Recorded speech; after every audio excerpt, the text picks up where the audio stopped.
First question comes from a student, and it says this: if wealth is the root of all evil, why did God create us with a passion to grow in wealth? Who said wealth was the root of all evil? Where does that come from? It's not in the scriptures, right? The scriptures don't even say that money is the root of all evil, which is the common misquotation. What does it say? Love of money. The love of money. The inordinate attachment to money, which is what greed is. Greed isn't the desire to have more. Greed is the inordinate desire to have more, right? It's all of the vices are disordered sentiments that can be redirected to the good. And so the quotation. I mean, I think that there are no shortage of verses in the Bible that are able to be cherry-picked, misquoted, and then used as a sort of springboard to incorrect teaching and incorrect theology about wealth. That particular passage, it makes it all the easier from those who share Reverend Sirico and mine's ideology is that it just isn't what the verse says. But even to the degree that there are certain passages in Scripture that are quoted accurately that can lead one to have a suspect view of wealth, it is not unlike almost any other part of our theology.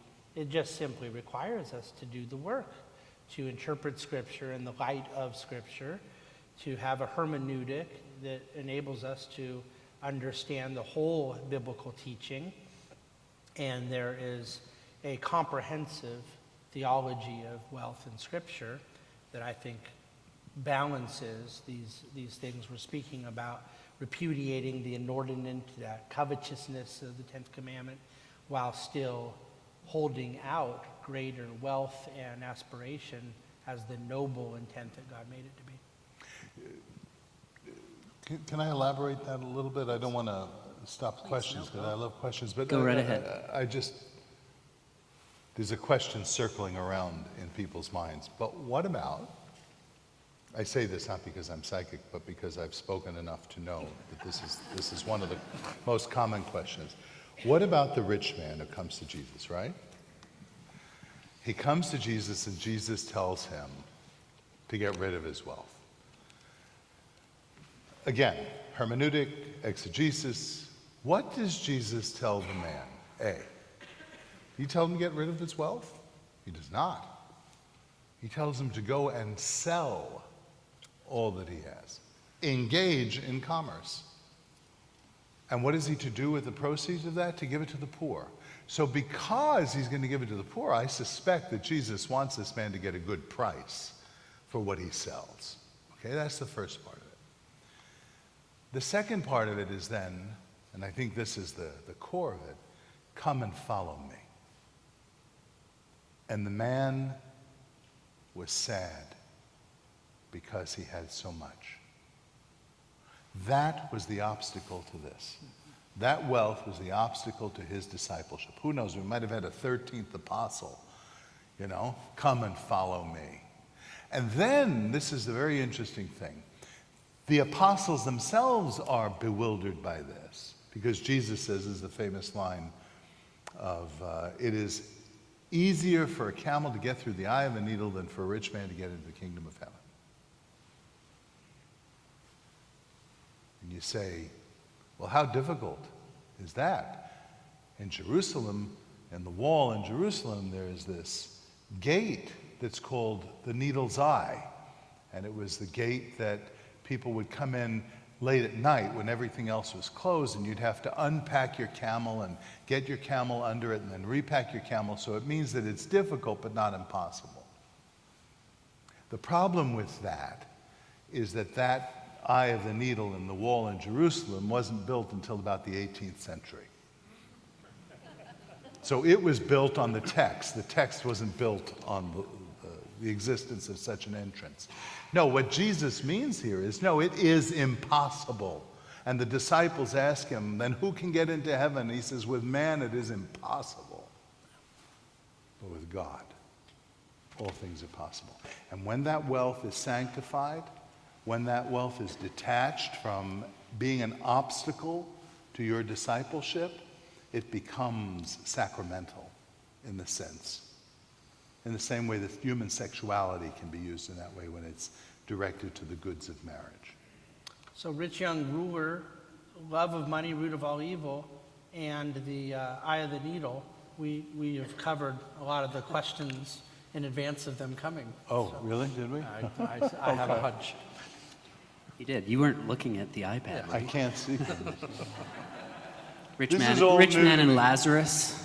Rich man, oh, yes.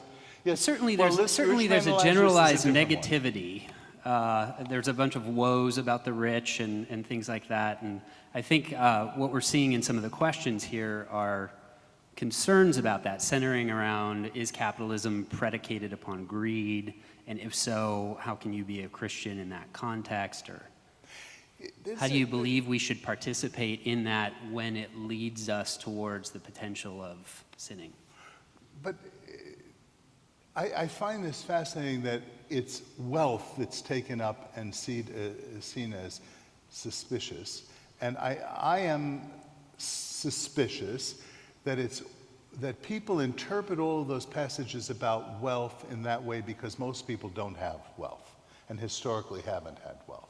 So they can be very critical of something that they're not engaged in. Whereas all of the passages, and I'll bet you I could match you verse for verse on those, the suspicion, if you want to call it that, I don't think it's the suspicion, but the warnings about lust and sexuality and adultery. It would be like saying, how did you put it? Capitalism is Predicated upon capital greed. is predicated on greed? Is marriage predicated on lust? No, it's sanctified. It can be sanctified. So what I'm saying is that it is neutral until you do something that places it out of its balance, out of its purpose, its real purpose. So that if the possessions possess the person rather than the person possessing the possessions, that is mortal sin. That is deadly. That is what we should be very concerned about. And the story of Lazarus and the rich man, St. Augustine had a commentary on that. You know the story of Lazarus and going to heaven and the rich man who didn't even notice Lazarus going to hell. St. Augustine says, let us remember that Lazarus was not in heaven because he was poor. He was in heaven because he was humble. And the rich man was not in hell because he was rich, but because he was proud. And these became images or a way in which to tell the story of pride and humility. Not wealth. Surely nobody reasonable person is going to say that your bank account is what gets you into heaven. If it's low, you have a greater chance of getting into heaven. If it's high, you have a lower chance of getting into heaven. No, that's unreasonable. It's not what the scripture said. It's not even what the church fathers have ever said about it, though the church fathers are very cautious about people using their wealth in a way that places it at the service of others. If I could, I would even take one piece of it embedded in the question a bit further by way of exhortation, because I think that so often there is a motive in a lot of the desire to demonize wealth or to indict the concern about greed. I've been very convinced in all my studies exegetically of the quote-unquote, I don't like the term, but the problem passages. And there's so many of them that I think the Reverend just addressed all of them in the last 3 minutes, okay? But the reality is that very few that I've ever seen engage the subject, and some of you have heard me speak on this before, I always point out that generally speaking, the level at which a pastor often identifies greed, the line at which you don't want to go over, is usually right at that line at which he himself lives. And there is a certain Phariseeism that I want us to be careful about here. I think that there is a relative understanding of wealth, and he pointed out earlier, he used 200 years as an example. In a lot of ways, we could talk about the last 10 years, 20 years, because we're exponentially seeing such greater multiplication of wealth and comforts and lifestyles and so forth and so on. But when we talk about these passages as indicting greed, the entire Bible is an indictment of idolatry, embedded in the very first commandment, thou shalt have no other gods before me, and that does apply to one's pursuit of material prosperity, and it also applies to one's relationships and any number of other aspects of the human existence. But when the singling out of concern about money and greed comes from either a point of envy or a point of sort of Phariseeism, I think we have to be very cautious. I have this concern in my own life.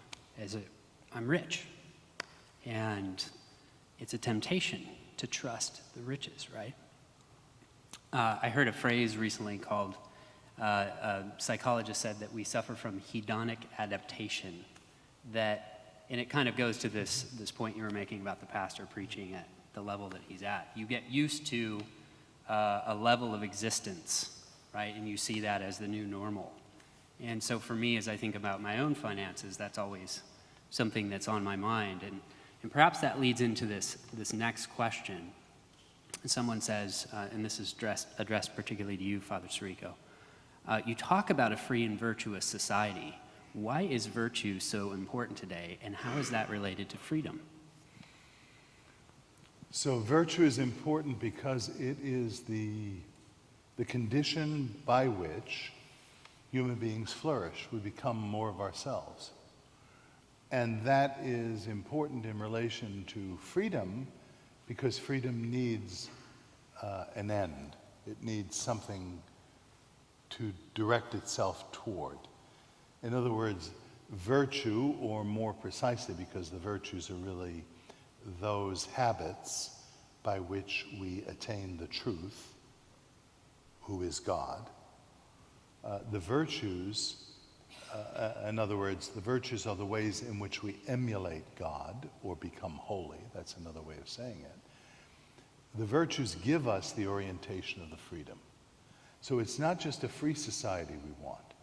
You could have a free society that isn't a good society. What we want is a free society that is a virtuous society. Notice, too, that I'm using the word virtue and not the word value. Values are very often substituted. It's one of those juxtapositions that people use rhetorically.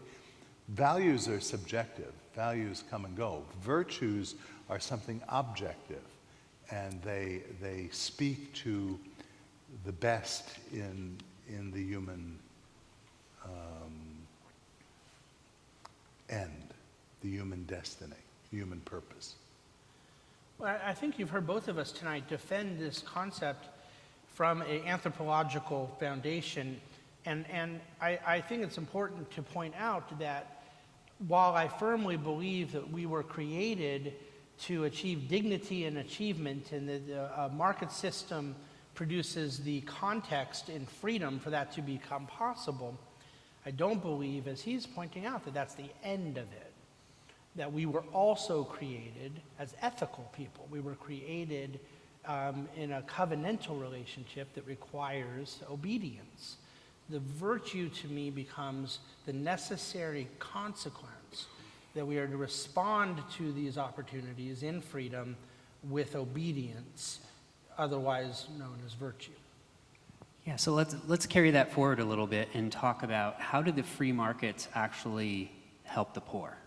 How does this advocacy for the free markets end up in helping the poor? Because I think a lot of people would argue that it's created great stratification in our society. And how do you see that working for the poor? Let me do my part here in 20 seconds, and then I'll turn it over to him, because there's very few organizations that have done greater work. I feel like my back is to so much of the audience, and especially since my wife's over here, I'll turn. Very few organizations have done better work in this regard then Acton Institute, and perhaps Father Sirico can talk a bit about their work with Poverty Inc. and some of these other projects.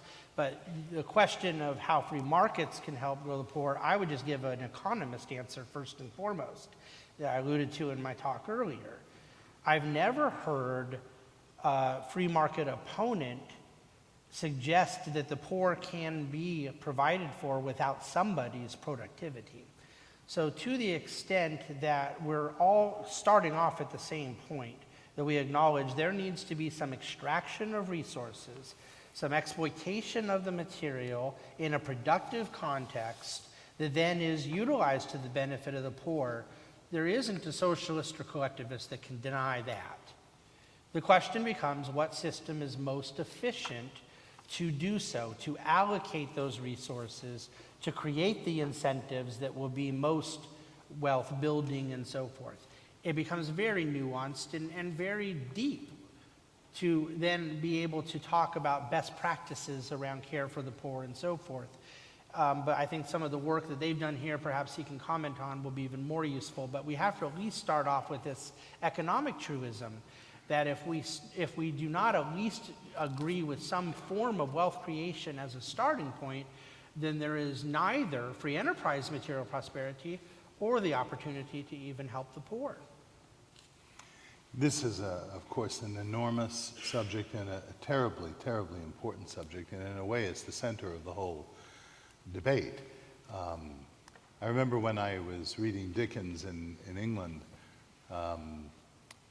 Dickens presents this stark Victorian society with great pathos and the misery of the poor. And the assumption is that when most people read Dickens, they think, this is terrible what industrialization has produced.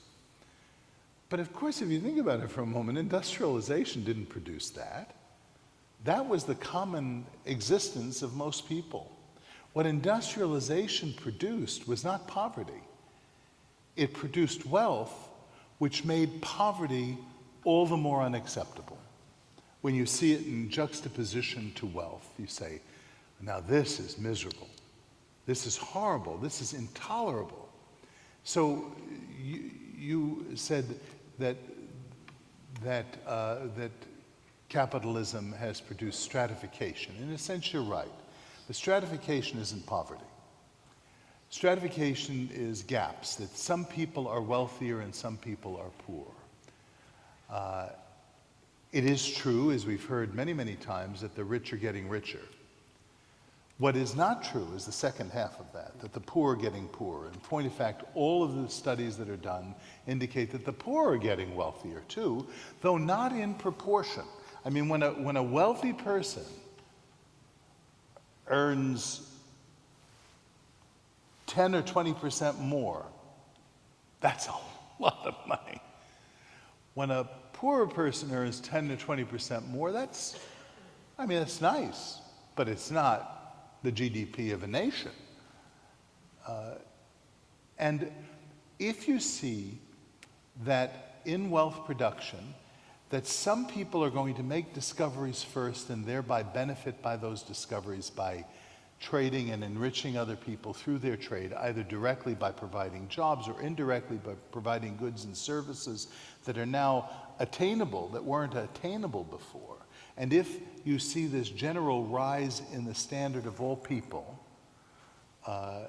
over the course of capitalism's existence, then you have to ask yourself this question. This is the hard question. Would I rather that no one make those kinds of incredible advances until everyone can make those incredible advances? And if it is impossible to do that, to bring everybody roughly up at the same time, if the nature of economic productivity is such that some people will make the advances and others won't make them at the same time, they'll make them later. Remember that all luxury goods are only temporary, right? The shoes that many of us are wearing are better than the best shoes that existed among the aristocracy in the Renaissance. They're better built, they're more comfortable on our feet and all the rest of it. Luxuries are temporary. Everybody catches up with luxuries eventually. Then there are new luxuries. This, by the way, also applies to medical care, because some people can buy it first and then others. But if you're saying that we need to stop this, then what we have to do is risk the fact that we will impoverish. We can impoverish people. That's easy to do. We have lots of examples of how to do that. But I suggest that motive, the thing that keeps people focused on the gaps, or keeps people focused on the ceiling, how much should Gates be able to make, is envy. What we should be focused on is the floor. Yes. How do the poorest fare under certain models of economy? And on that question, hands down, it is a low tax regime and a low regulatory regime that produces the greatest amount of wealth. Now, And one that respects private property. And one that respects private property, has the rule of law. Now again, that's not the whole of what we want to build. But if we're talking about the poor, we're talking about an economic question, and that's how we get to it. Okay, so one of the other questions that was asked had to do with wealth redistribution. And do you think that's dangerous? And if so, why? And then how can you kind of communicate that to other people? How can I communicate that I think wealth redistribution is dangerous? Well, this is something I've actually learned over the years in a lot of ways from Acton Institute, but there is a sense in which I have become personally convicted that these are battles of ideas that need to be fought in people's hearts and minds first, and in the political arena much later. And I think that too much of the effort to discuss wealth redistribution starts and ends as a political conflict. And to the extent that happens, it's already lost. We have a big burden in front of us, those who advocate for the free and virtuous society, because we have to educate those who are not educated. We carry the burden of seeing a both moral and economic enlightenment take place in people to understand these concepts better. My opposition, I am someone that most would consider in society in the haves camp and not the have-nots camp. So I'm a target for redistribution. So I have a conflict of interest. But this is the thing. From the bottom of my heart, my opposition to redistributionism is because I care for people who have less than I do, not because I care just merely to protect what I have. That heart and a fleshing out of that concept is the way in which we will win this argument. Ultimately, redistributionism is self-defeating, and that's my argument against it. We need policies, we need thinking, we need frameworks, we need paradigms that support wealth creation, expanding the wealth pie. We do not need people just to have jobs, we need people to offer jobs. We don't just need job seekers, we need job creators. This is the burden of our society, to try to band-aid some of the social ills we see along the way. Merely by taking from Peter to give to Paul, we are doing great damage, both to the dignity of the actors involved in that, but also to the economy, because we are suppressing the creation of wealth. I hope that you'll have an opportunity. There's a book table out there, and we have a DVD series called Poverty Cure, which is really designed for church groups, also home discussion groups. There are like 6 segments of about 20 minutes each. There's a study guide with it. And it really delves into the question of poverty and wealth and creation of wealth, and whether redistribution, especially dealing with the developing world, is the solution. And I think if you read that, at the very least, it's going to deepen and inform the way you think about this, because the question itself, wealth distribution, simply is not a deep enough question. The question of wealth distribution assumes that the way in which we're going to remedy poverty is by redistributing wealth. That's the assumption underlining that. And I ask you, what nation has ever been enriched by all of the government aid programs in the world? This is the great heresy I've come here to preach tonight. That poverty, that people don't rise out of poverty because of aid programs and welfare programs and charities, as important as all of those things are in the right context, usually in emergency situations. They rise out of poverty, as they have in the last 150 to 200 years, by having access to jobs. That means more economic activity, not less. The person who asks the question of wealth redistribution, is a person who cares not about wealth redistribution, but about the well-being of the poor. So let's put that as our focus and see, is there a solution to this problem? Where has this worked? In the Soviet Union, they had all kinds of wealth distribution schemes. It didn't work. Father Sirico, Mr. Bonson, thank you so much. This is a very important conversation. I'm sure I would love to sit here for another couple hours asking you questions, but thank you for your time tonight. And I'm going to now invite Valerie Sizemore, one of our coaches, up to give our final address.